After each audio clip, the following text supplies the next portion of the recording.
So here's the thing. I have never watched anything He-Man related in my life. Technically. You see, I was born in the twilight days of the year 2000. Because of this, I couldn't have watched the 1983 TV series because even my oldest sister didn't exist yet. And I couldn't have watched the 2002 series because, well, I was like a year old. That being said, through a couple scant YouTube videos and just general cultural osmosis, I do know at least a little bit about the series, and what few things I know has at least intrigued me, more in the sense of an idea than an actual product. For those like me who don't know a lot about the series, here's at least my understanding of it. Once upon a time, in the land of Eternia, there was a guy called Adam, who was a prince. One day, under unexplained conditions, he comes across a magical sword and a shield, and is granted the power of some guy called Grayskull. With this power, Adam is able to transform into He-Man and fights against some evil guys like Skeletor. I think he has a few other recurring bad guys, but I know that Skeletor is the main one. Just from that alone, I think there's at least a skeleton here that, if further worked on, could be interesting. I mean, it's basically Shazam in a medieval fantasy world, and hey, I like Shazam, both in concept and execution, and I sure do like my medieval fantasy. It's a nifty enough idea, but I'm not going to go out of my way to watch an 80s cartoon that was made to sell toys just because of that. I've heard good things about the 2002 series, but I'm still not too sure. That being said, there is, technically, something that's related to He-Man that I've seen, the 2018 She-Ra reboot. And I thought it was fine. Nothing great or stellar or anything like that, and definitely not made for my demographic as a 17-year-old boy. But for a show that existed to reintroduce a character that has long fell out of relevance, I think it does a good job. I've only seen the first season though, maybe it becomes terrible, I don't know. I remember after watching it, I wondered what it would be like if they gave He-Man a similar treatment by the same people. Or hell, just introduce him in the series itself. I felt, and honestly still do feel, like that would have been the right path to go down. Fast forward a couple of years, the Netflix descends from its ivory tower and announces, surprise, we're rebooting He-Man. That's good. And it's gonna be nothing like the She-Ra show. Ooh, that's bad. Instead, it's going to be more adult-oriented. That's good. But we're not getting any of the people who worked on the She-Ra show to work on it. That's bad. Instead, the showrunner is going to be a famous filmmaker who grew up on the original series. That's good. The filmmaker is Kevin Smith. That's bad. Can I go now? Now, I don't want to rag on Kevin Smith. He's done some good things, but his past, 6 movies haven't been good. But hey, 7 times the charm. I kid. That being said, as things started to leak, I remained optimistic. First, some screenshots leaked and ooh, I like the art style. Then the trailer released and ooh, look at the animation. And you say it's going for a more adult demographic? Wow, this is gonna be like that Castlevania show. That was awesome. Alright, let's start this reboot. Oh.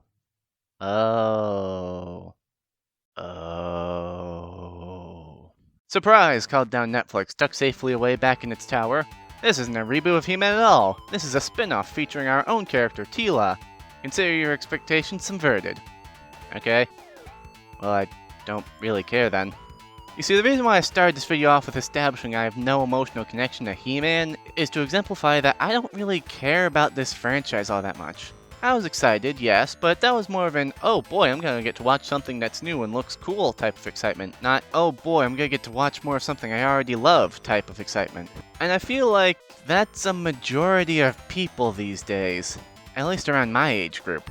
And yes, for those who haven't seen it, He-Man dies in the first episode of the show, and I'm not gonna lie, I just stopped watching after episode 1. Not because I was outraged or anything like that, I was just like, oh. Well, this isn't really what I want to watch, so I won't. But apparently not everyone shared my apathy because holy shit, some people are mad at this show. And I want to make one thing clear. Is it entirely possible that a lot of these negative reviews are people who went into the show hating it on premise alone? Yes. However, I feel like there's also a sizable amount of people who probably just didn't think the show was all that good or hated the direction that it went in, just like me. Now, this is going to sound like a bit of a jarring transition, but let's talk about subverting expectations. Subverting expectations has become a bit of a buzz phrase as of late after, that happened. But the mere concept of subverting expectations isn't a problem, but there's a difference between subverting expectations and lying. Now, why do I bring this up? Well, look at this official poster that Netflix released before the show came out. Now you may believe that, because of his prominence on the poster, He-Man is the main character of this show. He's front and center, he's got 2 friends next to him, the main bad guy's right behind him. Yeah, looking at this poster, of course you'd assume He-Man is the main character. But no, silly. That's just a clever subversion. The main character is Tila, right there, hidden behind He-Man. In fact, she doesn't even look like that throughout the series. What's that? You're new to the franchise and didn't know that Tila was an original character from the series and thought she was new? Well, sucks to be you. Better get back under that blanket and record new audio of you saying that. I'm not lying, I genuinely thought Tila was a new character until I had to get a picture of her for the video and then came across her 80s design. I apologize for that, I guess. Anyways, how about the official trailer Netflix released that got 7 million fucking views? Admittedly, this is an improvement. She runs with some people, she does a little sword flip, and that's about it. The majority of the trailer focuses on He-Man doing cool He-Man shit. It's kinda telling when a majority of your trailer only uses footage from the first episode of the show. Because the person you're trying to sell to us as the main character is dead throughout the next 90% of the series. Now I want to make one thing clear. I don't mean to criticize the show itself for this. I don't really want to criticize the show at all. I haven't seen past episode 1. With that cleared away, let's get back on the whole subverting expectations thing because I get what they're trying to do. They're trying to pull the rug out from everyone who is excited for a new He-Man show and reveal it's actually about this new character. And that's fine, I guess, on principle, but you can't really be upset at people who are angry or annoyed at this because of how heavily Netflix blatantly lied to everyone. If you want a recent example of a show that subverts expectations in the same way, but actually does it well, I'd say look no further than Invincible. And Invincible is kinda great, to be honest. It advertises itself as the story of a teenage superhero named Invincible. And you get the story of a teenage superhero named Invincible. It also advertises it's gonna be a bit more gory than your standard superhero show, and yep, that's what you get. But unlike He-Man, it doesn't hide that there is a twist. The trailer has this line, Son, we need to talk. which on its own tells you that there's going to be some sort of twist without fully revealing what it is. You don't know that Omni-Man, the main character's father, and basically Superman, is the bad guy. Think, Mark! Yes, the trailers are deceitful, but they're not outright lying. You still get what is advertised to you. The main character of the trailer is the main character of the show.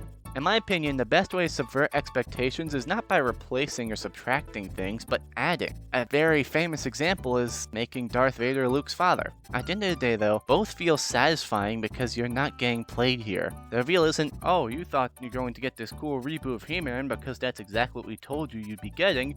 But actually no, because the main character dies and you follow this person around. And honestly, I don't even think this is Kevin Smith's fault. I don't want to complain about him and yell at him or anything like that. He just wanted to do a fun new spin on a show he loved as a kid, and for that alone I can't knock him for that. But I feel like, in our modern age, the idea is a bit tone deaf. If we're gonna be generous, He-Man hasn't been relevant for the past 20 or so years. If we're being real here, he has been relevant for the past 40. And there are people who are now legal adults who weren't even alive when the last He-Man show was still airing. This isn't an evergreen franchise like Star Wars, which has remained relevant and beloved through the past nearly 50 years since it first came out. He-Man was a dumb 80s cartoon made to sell toys. It only really has a place in the hearts of children who watched it when it first came out. It's not like subverting an entire popular genre or franchise, so it's less shocking or interesting and more just kinda weird. I don't really have a frame of reference beyond just, oh, people aren't supposed to die in cartoons, even though they fucking absolutely do these days. Honestly, I feel like if they just went the She-Ra route for the first couple of episodes, reintroducing He-Man for a bit and having him do normal He-Man stuff for a couple episodes, then killing him off like halfway through the series and transitioning to Tila, I think it would have landed a lot better. It would give old fans what you promised, a reboot of He-Man, and new fans would be introduced to the world and characters. For a status quo change to be shocking, you have to have a status quo to begin with. So, in short, Kevin tried, Netflix lied, He-Man died, people cried, and honestly, I'm just very apathetic. And that was the thing.